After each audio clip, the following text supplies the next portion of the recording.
Okay, you are here for a 1 week post-op from your functional frenuloplasty. And so what made you decide to do that before? How'd you feel? What was going on?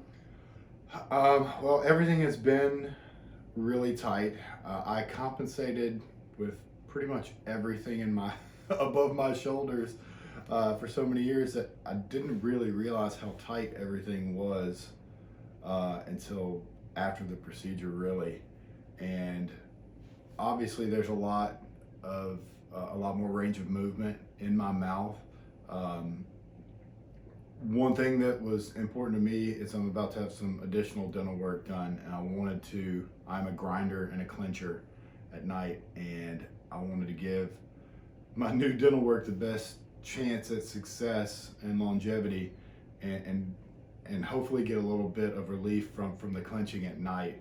Um, Aside from the range of motion and things that you can't see, one thing that you can immediately see is when I would smile pre-release, you would see everything in my neck move when I would smile.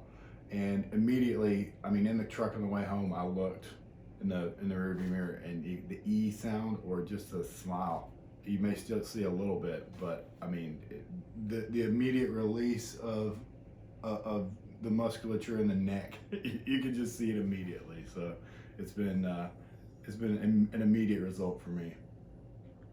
So it feels more relaxed. Do you feel like you're clenching less? It may not all be gone, but is it less or about the same?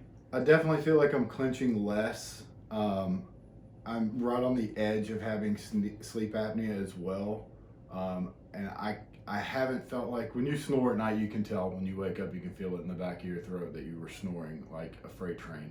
I have not felt the snoring. I'll have to ask my wife. I don't think that I'm clenching really hard.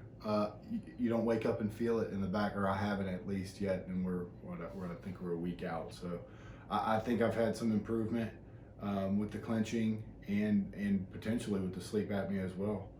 And I was a bit on the fence about the OMT, the therapy beforehand. Is it really working?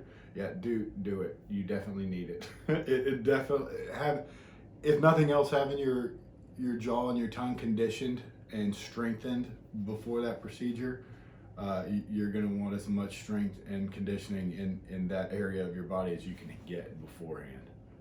Oh yeah, we don't do this without OMT because you don't get the results.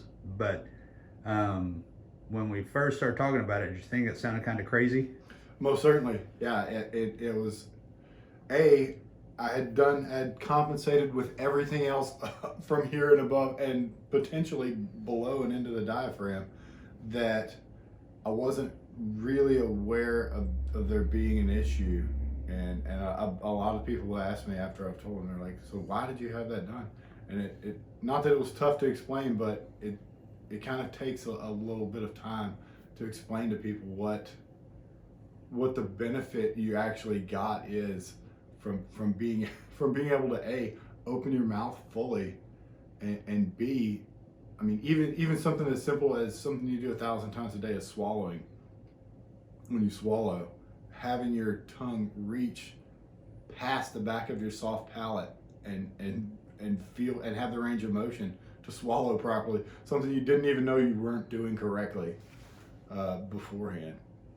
So you're glad you did it? I am, and the recovery was not bad for me at all. That sounds good. Thank you very much. Thank you, sir.